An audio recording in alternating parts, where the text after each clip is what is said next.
Hello everyone, welcome to Tuesday Talks with Abby.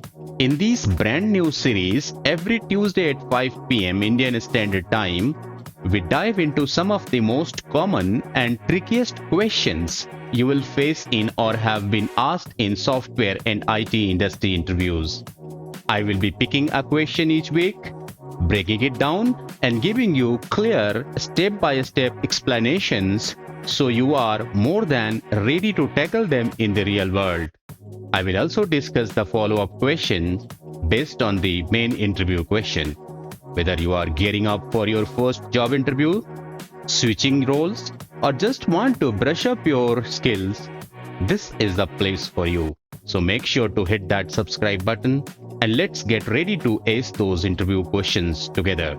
Today's question is based on data types in SQL, and the question is, explain the difference between char and varchar in SQL. This question has been asked by Amazon, and there was a follow-up question based in the main question as well. And the follow-up question is, which would you use if you know the average length of data is less than the specified length? Let's say if you already know that your data should be within this particular range, like say for 5 characters or 10 characters. So which data type should you prefer to use?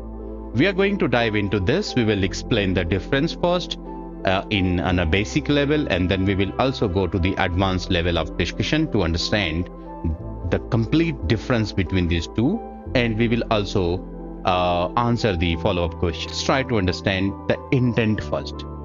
These type of questions, if asked by any company, the main intention is to understand the candidate's foundational understanding on SQL data type and ability to select the appropriate data types in efficient storage, because this is going to be really important there. If you have selected or if you have chosen a wrong data type, you are going to pay it later, and this is going to really cost you a lot.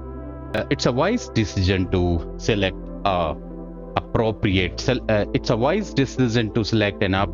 data type. So this is the intent. Let's try to understand the differences. First point about char is it's a kind of fixed length data type. That means the length is fixed, it is not varying. Whereas if it is varchar, it is a variable length data type. We will see in action just in a moment, in some time. It stores exactly n characters, padding with spaces if supplied. For example, if you have created let's say a character data type of, let's say, 100, and you are storing only 3 characters, so this will actually consume 100 spaces, not the 3. But what will it do is it will pad all the remaining spaces, like 97 spaces, by blank, blank, blank, blank. So what it does, it's if it stores exactly a number of characters, and then remaining spaces it pads up with blanks. But where if you're talking about varchar, it uses only the amount of storage equal to that. So let's say even if you have created a varchar of 100, but if you are storing 3 characters, so it will only consume 3 spaces. Efficient for fixed with constant length, like fixed length code, but it is good for fields where the length is varying. For example, if you are going to take the name or address of employees, students, or let's say order numbers, order descriptions, then you should prefer using varchar. Now we are going to discuss these varchar and char, differentiate based on some attributes. The first is the use case. The use case is if you are going to use this to store a fixed length data, for example country code, then obviously char is an best option. But if you idle for data having varying length, for example names, description, email addresses, etc., performance consideration, char can be faster for a small and fixed length data, but it doesn't need to manage the varying length. So variable length or varchar comes with one advantage, but the disadvantage is it has to manage the varying length as well. But overall, if you see, if you are clear about that you are going to store only two character value, then preferably you should use char, not the varchar. But if you have a varying length stuff, then you have to use varchar. Storage and length. Fixed length. So char has a fixed length. It always takes a specified number of characters, regardless of how many characters you are going to store. SQL itself will pad the number of spaces after that.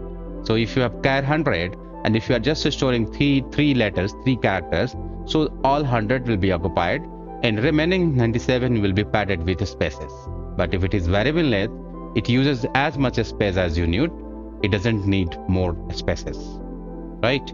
Efficiency. More efficient for a small and fixed length data. Character is for that. But if it is variable length data, so it is better to have varchar. So there are a couple of differences based on attributes between char and varchar. Which would you use if you know the average length of data is less than a specified length? So char is efficient in this case, where the length of data is constant. So I am assuming that you are pretty much clear that your variable character type, which is going to store, is fixed, is having that maybe it is a maximum it can hold 3 characters, not more than that. So in that case, if you are clear about that, char is the option. So this answers your question. So we are going to take this all in demo and try to understand how char stores data and varchar both. And we will also do one demo in which we will try to understand the performance related to char and varchar both. So let's go there. So I am in SQL Server Management Studio. What I'm trying to do, I'm creating 2 variables. One is of character type and other is of varchar type. The first variable, which is of character type, is of name is my char value, and which is having length of 100. And the second is my varchar value, which is also having a length of 100. This is the way I declare the variable. And then I'm assigning value hello, hello, which has got 5 letters, 5 characters to both of the variables.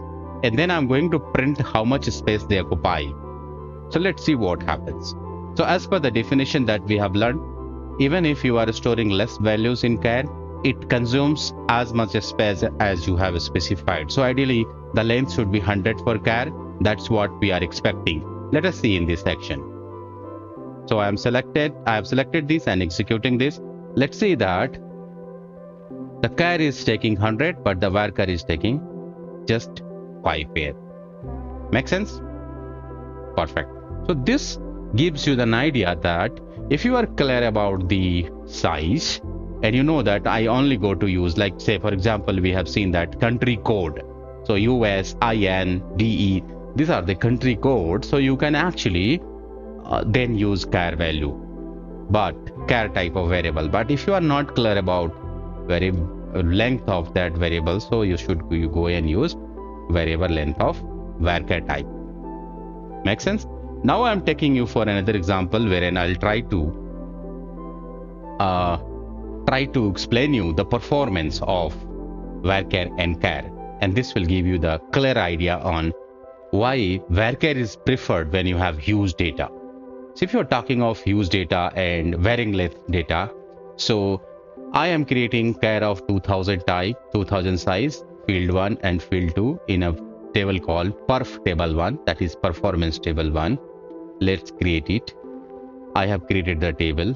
Then what I'm doing is I am going to write a loop. This is the way I can write a loop in SQL. So here we have declared the variable and initialize this with 1. And then we are saying that I should be going up to 1 lakh times. So it goes to 100,000 times. And then begin and end. This is the begin and end, within which we are going to insert a and the value of I concatenated with the value of I, and b and the value of concatenated with I. So let's go and run this. So what will it do? It will insert 100,000 records or 1 lakh records into the table. That table is perf table 1. So let's go and execute this. So basically, by the time it gets executed, I will explain you that what happens when you're going to store the huge values. So SQL Server internally manages the pages, and in the pages, basically these values are stored. So imagine a page wherein you are going to actually store some value, but the size of these each field is not exactly here like 15 AAAA written, but it will always try to consume 2000 spaces. So 2000 spaces for field 1 and 2000 spaces for field 2, right? And likewise 100,000 means 1 lakh times it will be executed. So we have seen that this got executed. By the time I have explained you, it will actually not consume this much space but more than this. So number of pages will be huge in this case. I am creating a perf table too, but in this case I am not going to create a char type of variable. It is a varchar type of variable. Let's go and create this table, and again the same thing I am going to execute is 100,000 times, means 1 lakh times, and insert the values to this. So by the time this gets inserted, let's go and open two query windows, and in this first, let's go to select all from perf table 1, and here, and this one, and here select all from perf table 2. So this is executed. Let's go and try to execute how much time it takes for perf table 1. So this computer is having a very good memory and CPU speed, and you see that the perf table has taken 2 seconds time here. And if I'm going to execute perf table 2, you see that this got executed just in second, within a second. So you see the difference. The perf table 2 stores varchar type of values, whereas the perf table 1 stores char type of values. So internally the number of pages created by, in case of perf table 1, were many. So this is beyond of the scope of this discussion, but if you internally try to understand, there are many pages that has much more number of pages created in case of perf table 1, whereas in case of perf table 2, less number of pages were created internally. And that's the case where if you try to select, just perform a select statement, it executed within a second here, but the character type character ones, the table holding character type of values took 2 second time here. Make sense? This is just a small data. Let's say if at a production setup and there is a huge organization, whereas huge like billions and trillions of data is getting inserted, there it is actually going to make huge impact. So with these example, I think you are pretty much clear about the char and varchar differences, and I am sure that you would be able to choose wisely whether to go with varchar or with char. So if it is you have also seen the performance here in both of the cases. I hope the discussion was very useful to you. If you found this video helpful, don't forget to hit that like button and subscribe for more high quality technical content. Drop your question in comments and I will be happy to answer them. See you in the next one. Bye bye.